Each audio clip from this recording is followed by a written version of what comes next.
Hey, time to shine today. Varsity Squad is Scott Ferguson, and I got my neighbor to the south. She's about 60 miles to the south. My good friend, Vimari Roman, or Roman, as a lot of people might call her, but I'd like to kind of twirl my tongue every once in a while. I'll try anyways. Not that great, but she's the founder of Be Productive Coaching. And what she really does is she takes people that might be a little burned out, and she likes to use the paralysis analysis, like really reading too much into things of leveling up their career. And she, for lack of a better term, dumbs it down, adds her expertise, and helps them level up. So she, like I said, she helps them get out of an analysis or paralysis analysis, gain confidence, and take massive action to find the career that moves them. She found the Be Productive Coaching in 2014 and serves clients from all over the world working virtually. With over 20 years of experience in leadership, Vimari has successfully mentored and coached hundreds, that's some serious credentials, peeps, hundreds of high-performing professionals in various industries, assisting their transition to live exciting lives filled with greater purpose, career satisfaction, and of course, the dollar, higher pay. So Vimari, I'm so stoked. Thank you so much for coming on. If you could, please introduce yourself to the Time to Shine Today squad. But first, what is your favorite color and why? I am wearing it. All right. Is that fuchsia or pink? It's red, actually. It's red. Okay. Sorry. It's a red. It's okay. Okay. For a long time, it's funny you ask that question. For a long time, I would answer that question with, I don't have a favorite. Right. Because I just love variety, and I just, there are many colors that I like. But in recent times, I think after I became an entrepreneur and trying to find my brand, I realized that red is my color. It is, and it's in your color wheel. It's a Yes. powerful color. It's a driven color, but it seems like you're a little bit soft-spoken. Maybe a light blue might kind of flow in there as well at times. Soft-spoken? I think that's the first. Well, we'll call it caring. Or maybe Okay. blue caring. So give us a little bit of origins, because you were in the corporate world. Am I saying that correctly? And then you got bored, right? Yes. Okay. Correct. Let's go there. So I say I grew up because I literally grew up in the hospitality industry. My father was a general manager for hotels, and my first job was at a front desk at his hotel. Okay. And I ended up falling in love with the industry. And although I wanted to originally become a psychologist, I did so well in the industry that my career just really took off. And I spent 22 years in hospitality, working with first some small family-owned corporations in New York City. And then when I came down to Miami, I worked with Sonesta Hotels.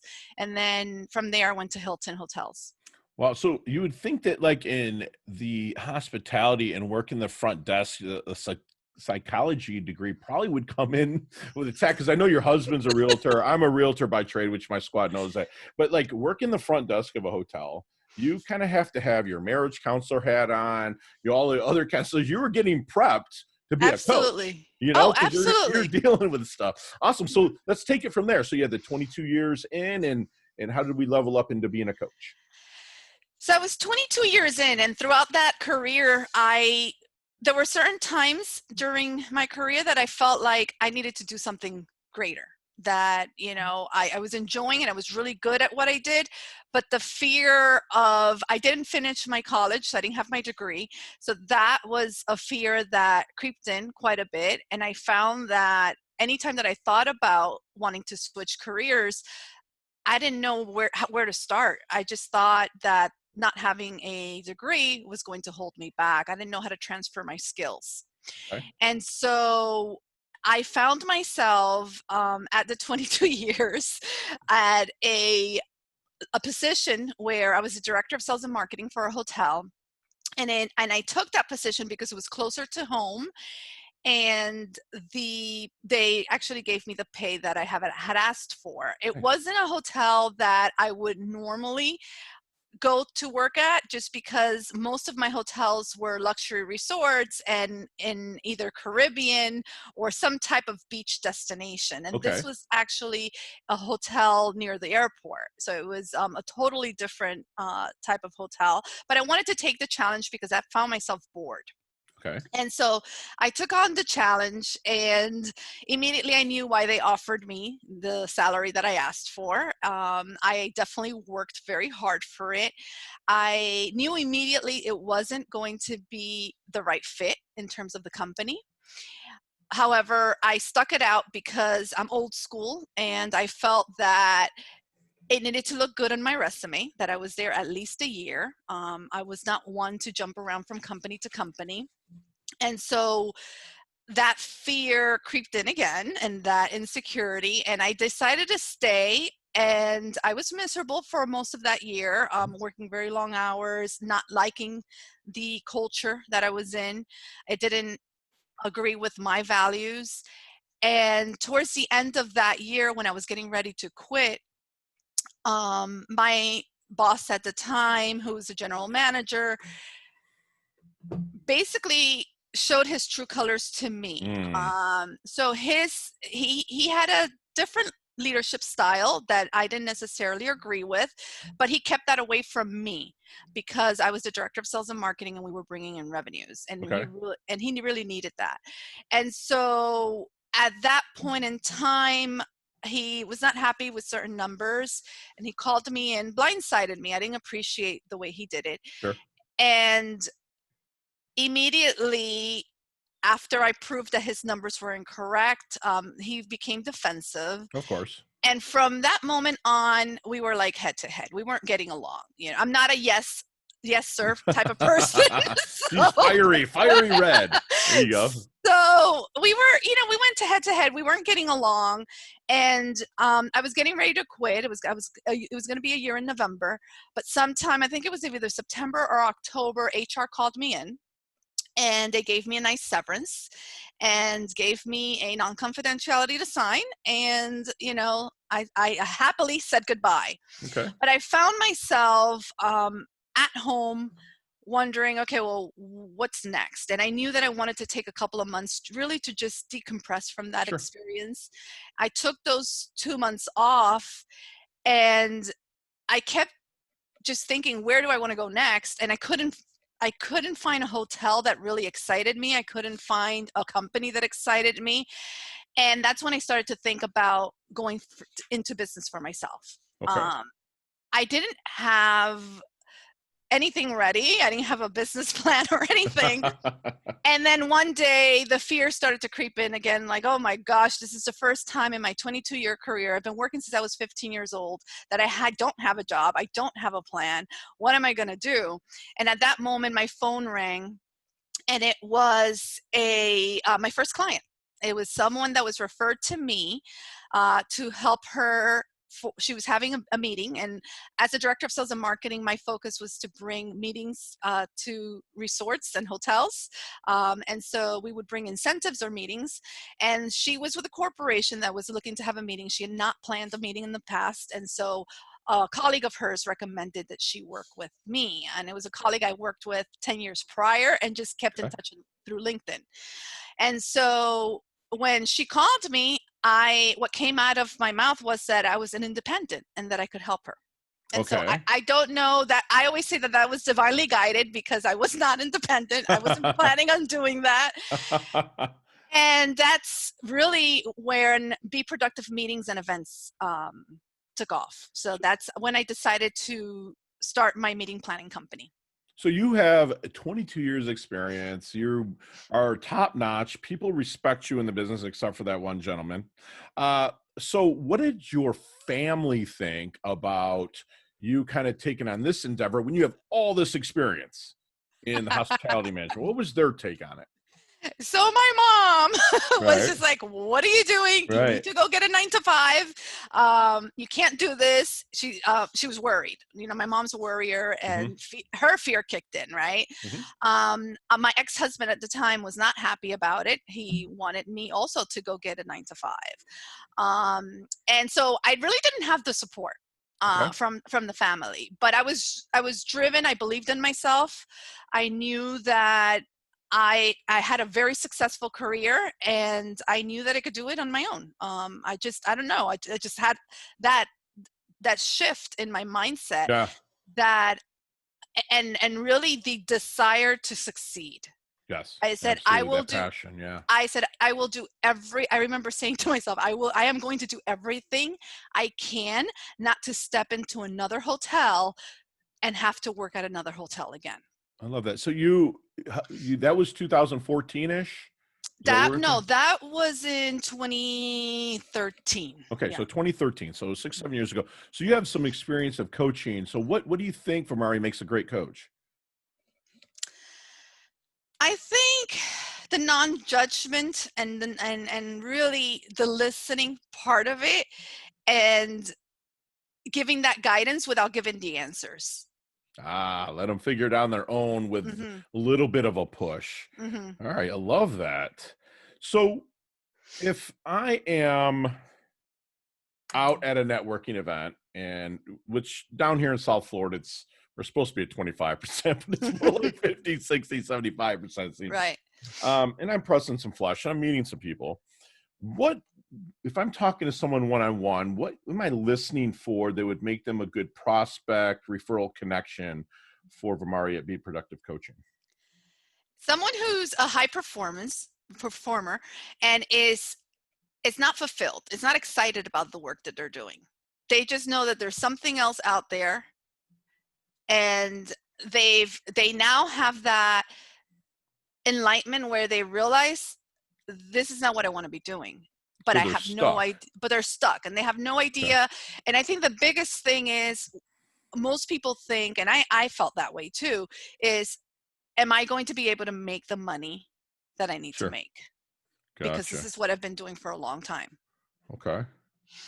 Awesome. Love it. So when you're bringing somebody in on maybe a discovery, and then you say, okay, this person's going to be a great fit for Be Productive Coaching, or you're going to be a great fit for them. And they need you to share a little bit of your secret sauce here, sister. What is your protocol, if you will, for helping to find their blind spot? So my secret sauce is that I dig into their childhood, believe it or not. I go back to, I start with, when was the first time that you realized that you wanted to be something when you grew up? And then I go through the different stages of their childhood. So usually you first say, I want to be, a child that maybe 5 years old or 6 years old may say, I want to be a police officer. Sure. I want to be a fireman. And then, because that's what they see. And then I ask why, why was that an interest? And then we go into like middle school, Mm-hmm. and then we go to high school. So you dig deep. I dig deep. I Okay. dig deep, and sometimes people don't understand. They're like, "Why do you want to know what I wanted to No. be when I grew up back There's then?" programming facets that happen then that are making them what they are now, correct? Am I saying that right? Absolutely, Okay. absolutely. And there's also a shift. So there's a lot of people that go into a specific industry, or they get they get a college degree in something because of their parents, Right. and not because it's something that really they had an interest in. Sure. It's that's a really difficult question to ask someone who's just about to graduate, a 17 or an 18-year-old. What do Right. you want to be when you grow up? I mean, Sure. I don't know how many people at that age Really no. really know and are Yeah. still doing what they decided that they wanted to do.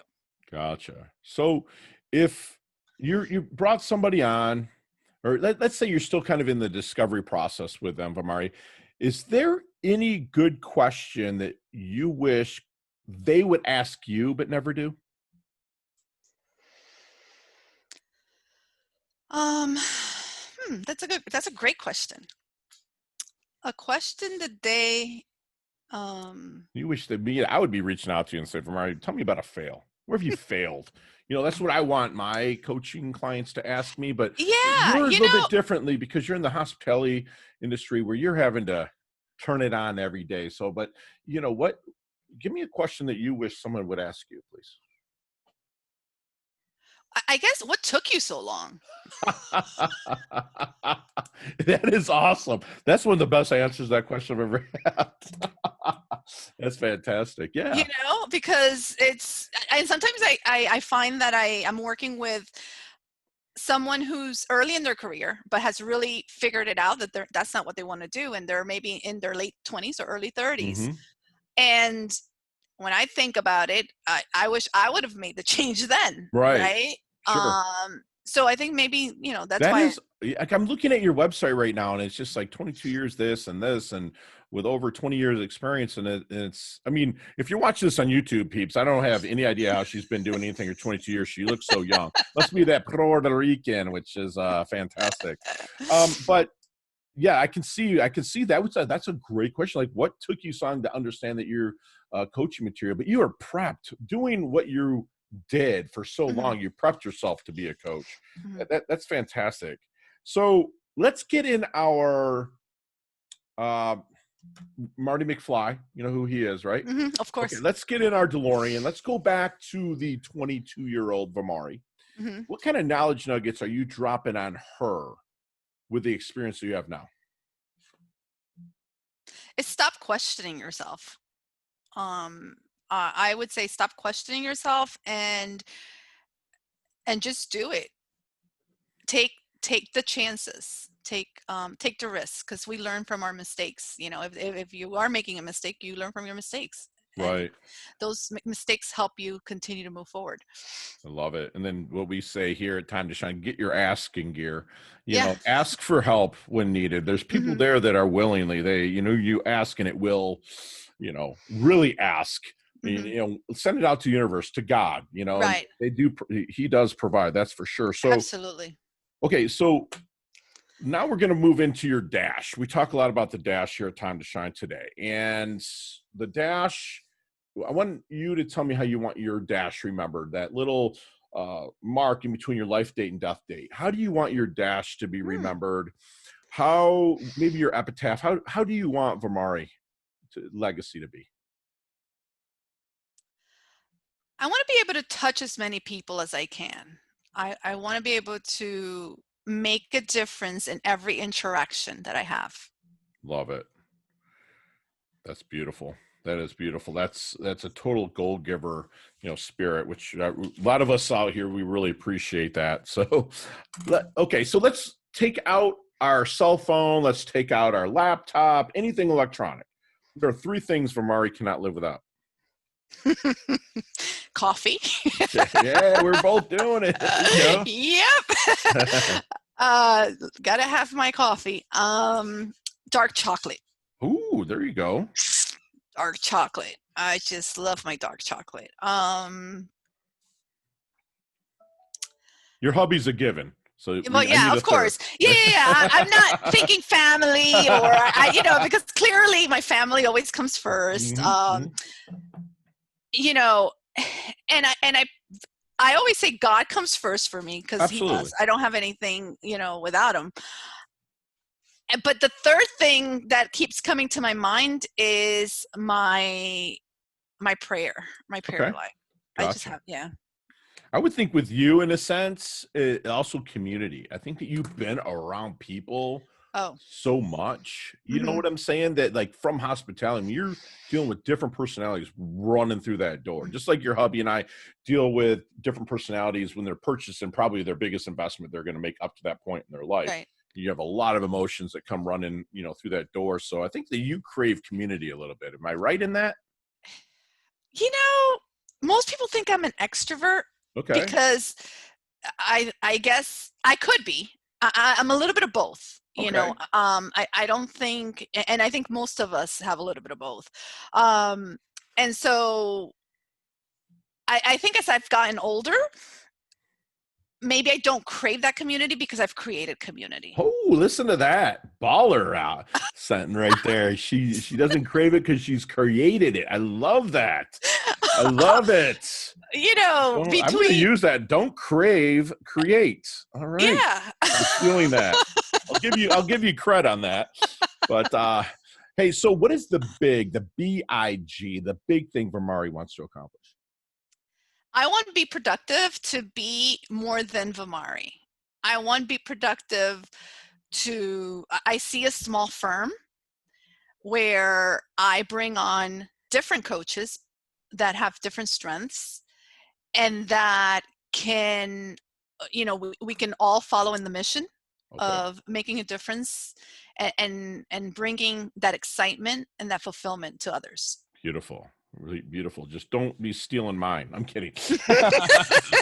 No, that's what we believe in here at Time to Shine today, is really collaborate instead of compete. Correct. And just kind of really help everybody level up, work together, help everyone level up. So for Mari, what's your definition of a life well lived? A joyful life, a peaceful life. And, as far as I can remember, I used to always say a life without regrets. Love it. Love it. So we're going to, as we wind it down just a little bit, we're going to move into our leveling up lightning round. So you and I could talk 15, 20, 30 minutes on each one of these questions. You got 5 seconds, and we're going to time you. I'm kidding. We're not going to time you. But just whatever comes to you can answer all these off the top of your head. Okay. You ready? Yep. What's the best leveling up advice from Mari's ever received? Oof.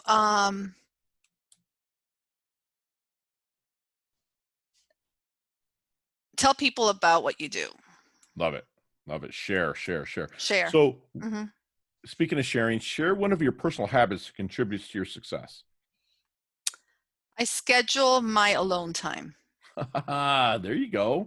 Little sabbaticals for yourself, right? You Yes. got to have them. Yeah. So other than your website, and of course, Time to Shine today's website, my shameless plug, what other internet resource do you go to level up? LinkedIn. Okay, there you go. That's how we met. Right? So, Yeah.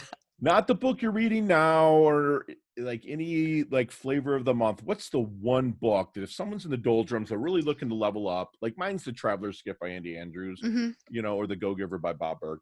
What is the book that you might hand somebody and say, read this, other than the good book, the Bible, but any other book? Yeah. Because of what I do, and it's an assessment / book, because you can learn about your strengths. It's a strengths finder. It's a Gallup strengths finder. Love it. And so that directly relates to what I do. It's Beautiful. People finding their strengths. And it does. It did. I have another one though. What's that book? And I just read it not recently. Essentialism Okay. by Greg McKeown. Okay. I found that that's the book everyone should be reading right now. Love it. I just came across a new one too. It's called Buddha and the Badass. Fantastic book. Okay. Fantastic book. So tell me, what is your most commonly used emoji when you're texting? I think the prayer. The prayer one? Okay. I love it. So if you could be one age for the rest of your life, what would it be? The age that I am now, 42. Beautiful. All right. Look at you, 42. I mean, like, I always say, like, between 28 and 32, because I'm 48, I'm 49. So it's like I always kind of go back that just for the way my body felt. Like, I still take care of myself, but it's like the body feeling that So way. I agree, because I was doing my yoga this morning and I was a little, tight, right? Tight. So I guess body-wise, it would be in my 30s, because I feel early 30s. So maybe 28 and 30. Gotcha. But mind-wise, I would say, and spirit-wise, right now. You got that 42. wisdom now. Love it. Love it. So what's your favorite charity or organization you'd like to give your time and or money to? So I would say it's my local church. So my St. Martha's. And then I am Catholic. I do contribute to Dynamic Catholic. Beautiful. Beautiful. I love that. Last question. What is the best decade of music? 60s, 70s, 80s, or 90s? I'm a 70s girl. Oh, there you go. We can definitely I love my disco. The 70s was like every kind of decades, 70s, 80s, and 90s were so transitional. Right. You had your disco, but you also Uh-huh. had like your classic rock, and then you kind of Right. moved into the 80s with your British bands, U2, and then, Irish bands or whatnot, and the big hair bands, Hmm. and then the 90s brought us Nirvana and Pearl Jam. And so it's like, yeah, I mean, I love the 70s. So that's what I have on every morning. I have Hmm. it on iHeartRadio 70s. It's fantastic. Yeah, So, I love 70s. Vimari, how can we find you?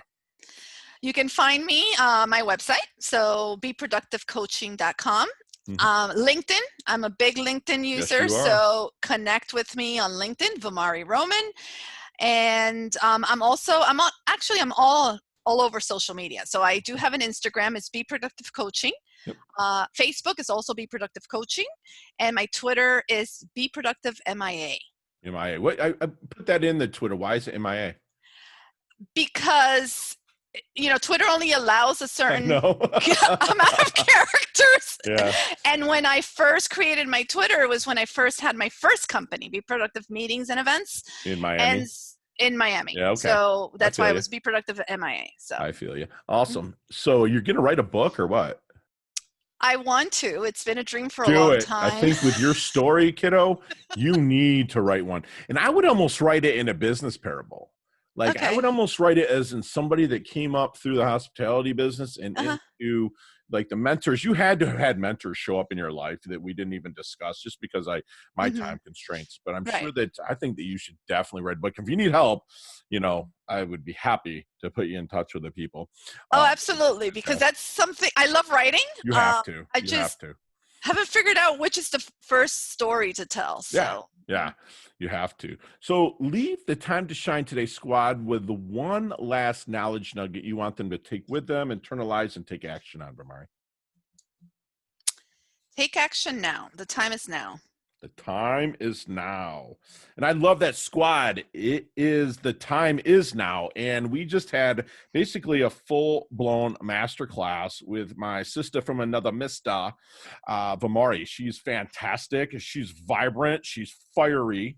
She doesn't have, as a coach, she coaches without judgment, and she gives guidance, but never gives the answers. And that is uh, the sign of a great coach. You just don't want to be told what to do. You want to figure it out by yourself a little bit, with the guidance. And if you're stuck, you need that guidance, reach out to me and I can gladly put you in touch directly with Vimari. Although all of her information's down into the show notes. She's a coach that really digs into people's past. She really cares. And she wants to know how you were formed so she can take that, put it together with her expertise and help you level up and move forward. And she said, don't crave, but create. So if you don't really want something, go create it. Go make that life that you want. She wants to be more than Vimari. She wants to touch and help people and live life with no regrets. And Vimari is humble yet hungry. She levels up her health. She levels up her wealth. She's part of our squad now. Thank you so much for coming on, Vimari. It was our pleasure, 100%. Thank you for having me. I really enjoyed it. Thank you, Scott. Excellent. Take care.